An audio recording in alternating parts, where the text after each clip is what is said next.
Recovery in substance use is dependent on what happens inside the belly of the whale. No, I haven't lost it. Not entirely, anyway. But hear me out.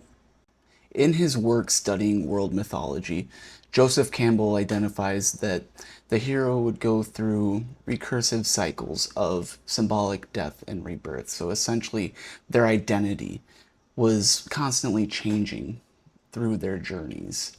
And where that started really was this stage called the belly of the whale. Now, in the belly of the whale, this occurs after the hero has crossed the threshold into their journey, is the way Campbell ordered it, and they would go through an experience, something that the individual is not quite ready for. And essentially, it's because they're also not quite ready for the journey ahead. The belly of the whale, it's also been called the inmost cave. In some myth, it was entering a temple. And so, through this experience, essentially what would happen is the hero would appear to have died from the experience, but then they reemerge. There's this symbolic rebirth that occurs, and they are now the person that is able to engage on the journey that they're taking on. They're now the person that is capable of managing it. The best pop culture example I can use to describe this is Iron Man. So when I talked about Campbell and how he identified the inmost cave, for Tony Stark in that movie, it literally was a cave. So, he was kidnapped, being forced to build weapons. And so before going into this cave, he did not take anything seriously. Very intelligent, but also just didn't care about a lot of stuff. And so in the experience, he's in the cave and he changes. He changes from the experience.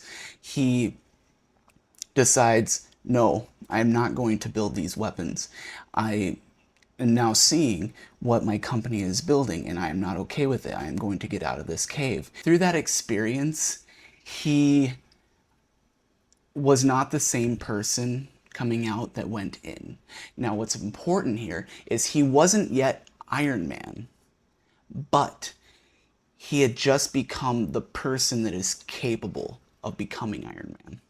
So when I say what happens in substance use recovery is dependent on the belly of the whale, what I mean is that when the individual crosses that threshold into recovery, there needs to be that metamorphosis.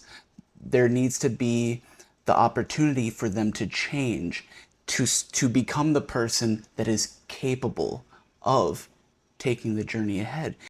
So when you think, individuals that are mandated for treatment, so it's probation, courts, or pressure from family or significant others, crossing the threshold and simply going to treatment is not enough.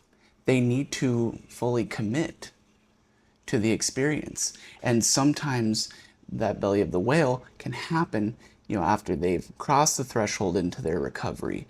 It's when they show up to that meeting and, take what they're listening to seriously.